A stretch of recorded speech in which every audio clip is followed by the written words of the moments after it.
Hello, नमस्कार सखींनो. उज्ज्वलाच kitchen कट्ट्यामध्ये आपलं सर्वांचं स्वागत. आपण हे पहा 4 प्रकारची पिठं घेतलेली आहे. आपल्याला त्याची शेंगोळी बनवायची आहे. बघा, हे बेसन पीठ आहे, हे ज्वारीचं पीठ आहे, हे बाजरीचं पीठ आणि गव्हाचं पीठ. सगळं एकदम छोट्या वाटीने,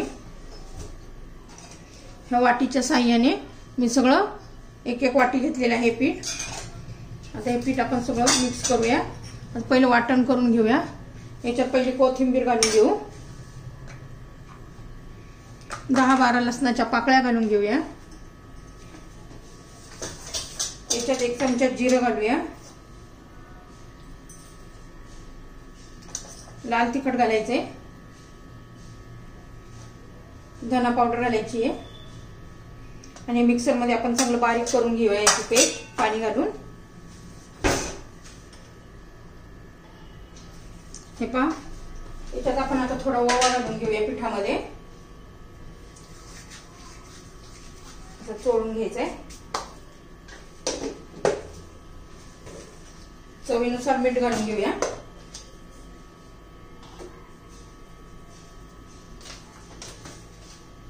आणि हे जे आपण वाटण केलंय ते घालूया अर्ध. बाकीचा अर्ध तसंच ठेवूया, त्याच्यानंतर वापर करणार आहोत. आता यामध्ये थोडं आपण लाल तिखट घालूया.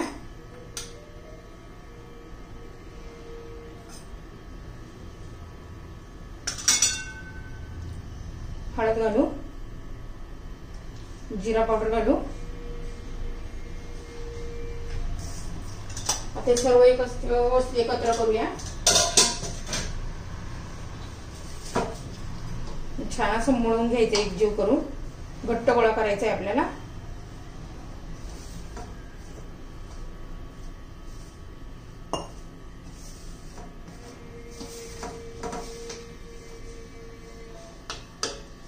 थोडं थोडं पाणी घालून मळून घेऊया.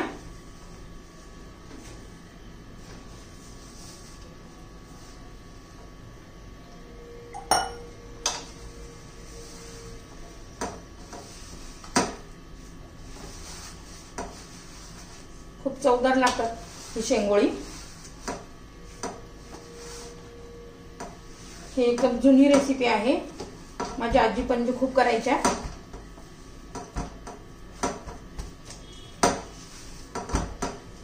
चांगलं मळून घ्यायचं आपल्याला.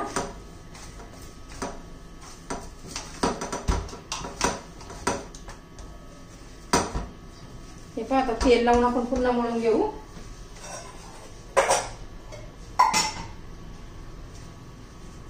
तेल घालते मी.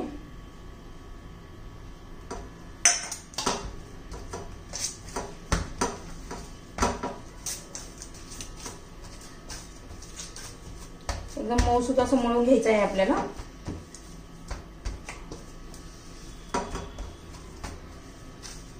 गहू, बाजरी, ज्वारी आणि बेसन पीठ.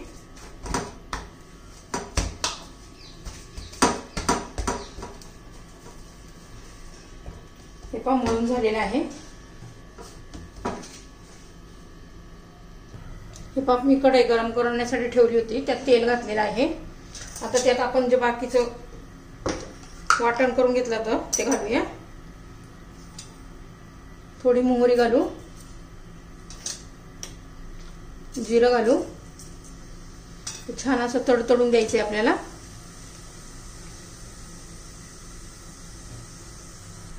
हे पहा, जिरी मोहरी तडतडायला लागलेली आहे.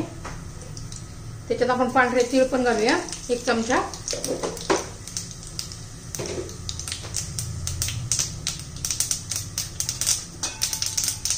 त्यात लाल तिखट घालायचे.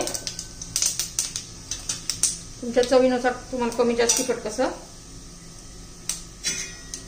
हे पहा, आता आपण हे जे वाटण केलं होतं ना ते घालून घेऊ.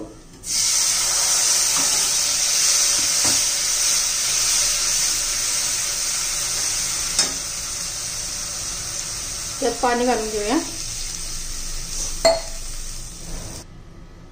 त्याच मिक्सरच्या भांड्यामध्ये ना मी भाजलेले 20-25 शेंगदाणे वाटून घेतले आहेत, ते पण घालून घ्यायचे आहेत.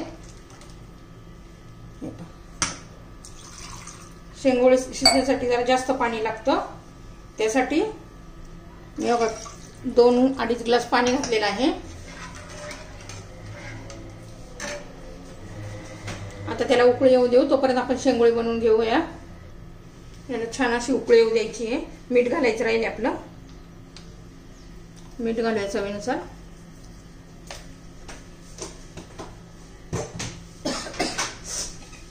आता त्याच्यावर झाकण ठेवूया.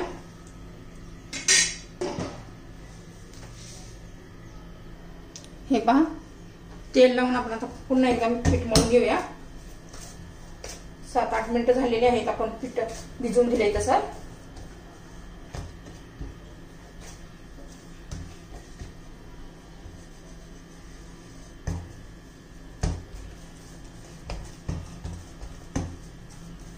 आता त्यातून छोटा छोटा उंडा घ्यायचा आहे आपल्याला. आता मला काय माझ्या पूर्वी लोक असे बनवून करत होते, ते काही येत नाहीये, त्यासाठी आपण असं थोडं थोडं घ्यायचंय. हे पहा,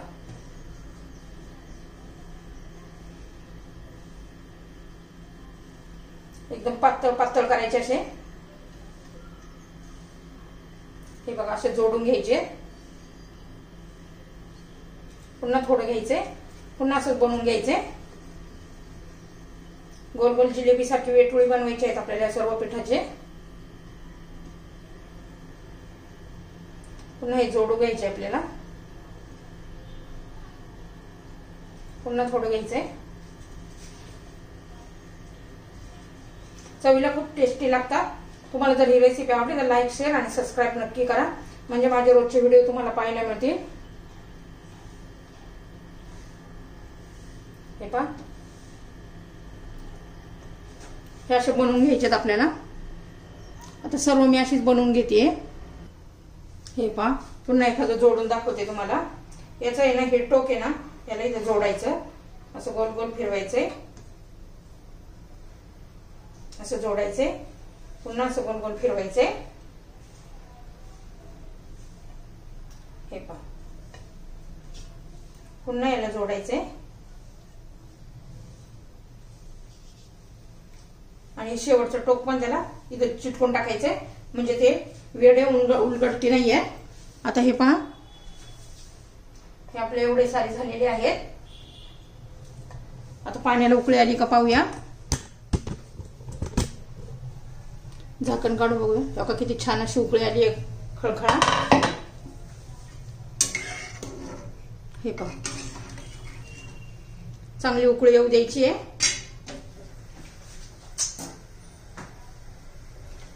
त्यामध्ये सर्व आपण आता सोडून घेणार आहोत. बारीक गॅस करतेय सोडताना, आणि असं सोडून घ्यायचंय. असे 5-6 करायचे आणि याच्यात सोडून घ्यायचे. उरलेले मी आता परत 5-6 करून घेणार आणि पुन्हा सोडून घेणार. आणि आता याला झाकण लावून घेऊया, असे शिजून देऊया. तोपर्यंत मी बाकीचे करून घेते सर्व. बाकीचे मी हे पाय बाकीचे मी सर्व आता करून घेतलेले आहे. हे पण आपण आता कढईमध्ये सोडून घेऊया. आता झाकण काढून घेते. हे पण सोडून घेऊ आपण.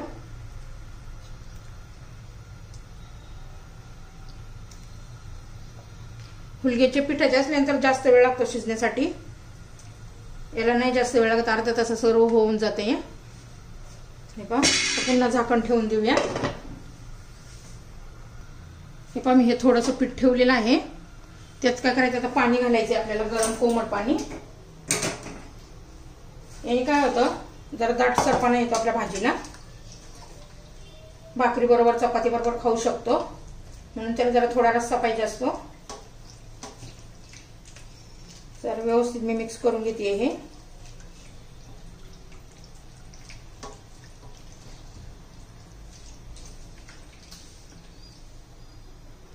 हे बघा, मी व्यवस्थित काढून घेतलेलं आहे. हे आता पाणी आपल्याला शेंगोळ्यांमध्ये टाकायचं आहे. हे पहा,